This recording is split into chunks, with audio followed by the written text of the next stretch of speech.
Bueno, es una situación impar, muy singular, por supuesto, la que estamos atravesando, y no solamente en términos sociales, sino también en términos económicos. Está claro que en la economía es donde se ven los mayores desequilibrios. ¿Sabe por qué?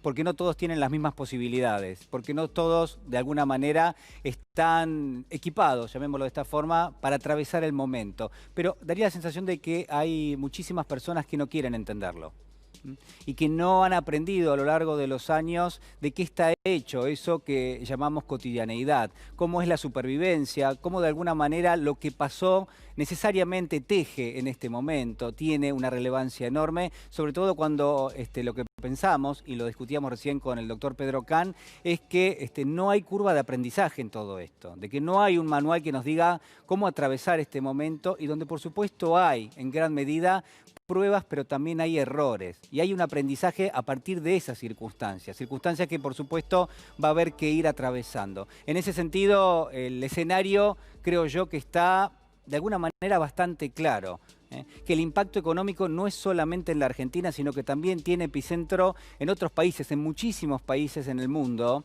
y donde en general la contradicción más importante ha sido esa que en algunos casos se ha dado a la discusión entre salud y economía, donde por supuesto no hay discusión alguna, donde está todo claramente sobre esa misma mesa de discusión y donde de alguna manera lo que tendríamos que ponderar es realmente las decisiones que toman los distintos gobiernos a partir justamente de esas circunstancias. Fíjese, por ejemplo, lo que pasa con el Banco Mundial, un Banco Mundial que ha jugado siempre, uno podría pensar en contra de los sectores de menores ingresos de los países, pero que en este caso, ¿no?, el presidente del Banco Mundial asegura que la recesión en la zona de América Latina, y acá ya restringimos un poco lo que es el foco, será la peor en 120 años. Bueno, claramente la peor en la historia moderna.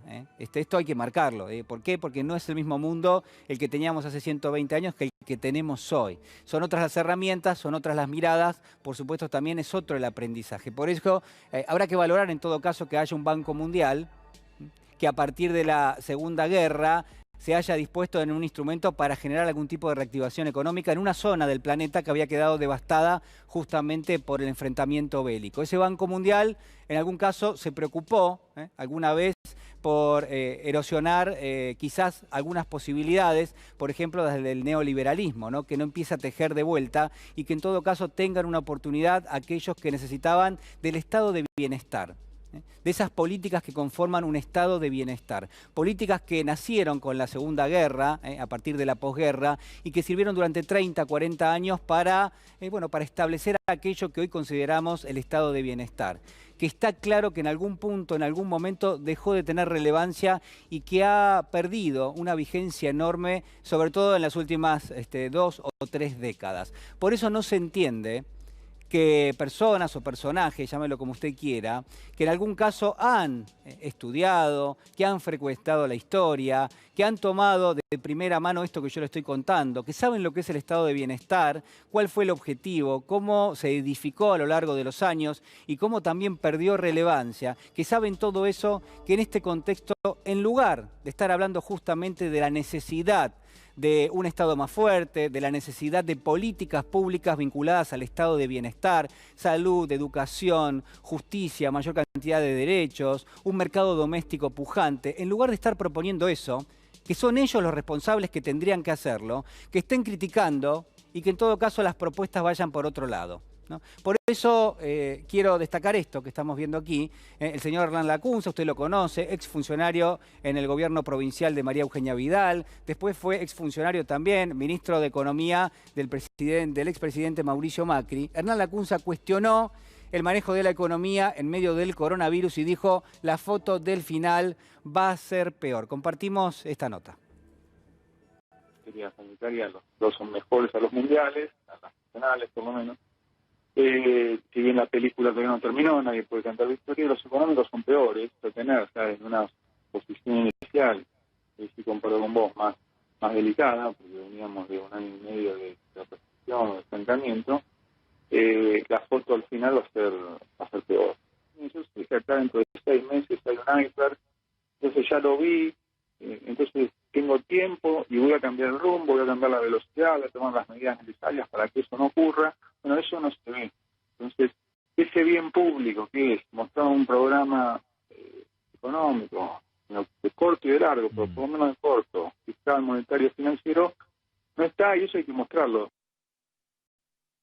Se atraganta de diagnóstico la CUNSA, se atraganta también de un ejercicio de lo contrafáctico. Claro, es fácil presuponer que esto no tendría que estar pasando, es fácil decir que en algún caso el gobierno tendría que hacer otra cosa, cuando en rigor él no está en la silla del gobierno y cuando en rigor estuvo. Y parte de esa recesión de año y medio que él menciona, que es muchísimo más profunda de lo que él de alguna manera acepta, en este sentido declarar, bueno, que todo eso conforma en gran medida la herencia de este gobierno, herencia que estamos pagando, porque la falta de acceso, por ejemplo, a lo que puede ser una ATP, la falta de recursos que tiene el Estado hoy, en gran medida se debe al desfinanciamiento que las políticas aplicadas en los últimos años generaron en el Estado. Recortar las funciones del Estado, usted se acuerda de todo esto, ¿no? Abrir la economía, dejar que entre la importación, llevar adelante una financiarización de la economía, es decir, todo en el plano financiero, poco en el plano real, nada en el plano industrial. Bueno, todo esto se está viendo ahora y es parte de lo que tenemos. Esto no está divorciado de nuestra realidad. Mire, hubo esta semana un documento que no había tomado Estado Público, pero yo ahora se lo voy a comentar, que es directamente el anticipo de lo que va a ser el proyecto de ley de presupuesto que se va a discutir en el Congreso. Usted sabe, la ley de presupuesto es la ley más importante porque dispone de la ejecución de los recursos públicos para todo lo que conocemos donde intervenga el Estado. Es decir, le da la posibilidad al Estado de intervenir, le da la posibilidad al Estado de inyectar recursos en salud, educación, en todo aquello que hace a nuestra vida. Y en ese proyecto, en esa instancia, el gobierno decide enviarle al Congreso esta semana una especie de previa de ese proyecto de presupuesto. Cuando uno lo mira, cuando uno analiza las hojas, lo que descubre es que al principio hay una especie de fotografía de lo que fueron los últimos 4 años. Es el Estado Nacional el que se lo está mandando al Congreso. ¿Y sabe lo que le dice? Mire, le dice esto que voy a compartir con usted ahora.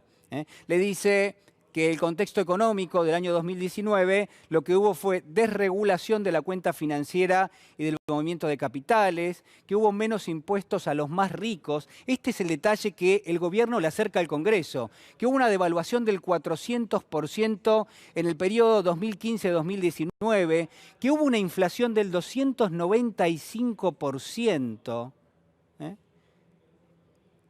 Usted se sorprende y yo también, porque estas cifras son elocuentes. ¿Y sabe qué estoy pensando mientras lo miro a los ojos? Estoy pensando que el señor Lacunza, que opina y que señala con el dedo, que el señor Lacunza es responsable de todo esto. Y que pareciera mentira que en algún caso, porque hay más, ¿no? Porque hay más, pero parece mentira que estos señores hoy por hoy no estén dispuestos, por lo menos como mínimo, a reconocer que fueron partícipes de esta circunstancia. Fíjese un poquito más el detalle, un poquito más el detalle de la información que la Casa Rosada le está enviando al Congreso y que es la previa para la discusión del presupuesto. Fíjese el endeudamiento externo, no sé si se ve ahí el dato, 88% del Producto Bruto. Casi un 90% de todo lo que produce la economía durante un año, bueno, casi un 90% es el equivalente a la deuda. El PBI per cápita, esto es cuánto se produce en el país en función de cada persona que lo habita, la caída es del 7,9%. Y no había pandemia en este contexto. Son los últimos años, 2015-2019, un periodo donde muchísimos países crecieron. Países de la región que también crecieron. Es decir, acá fallaba algo y lo que fallaba era el programa económico. 20.000 empresas cerradas.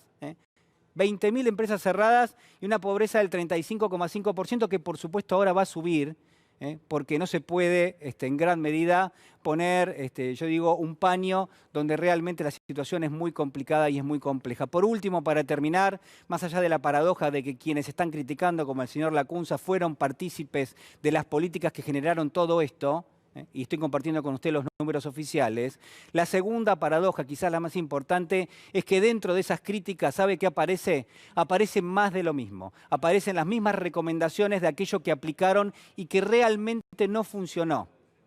Esta es la segunda de las paradojas en esta Argentina donde hay muchos ciegos, pero donde los ciegos realmente no quieren ver.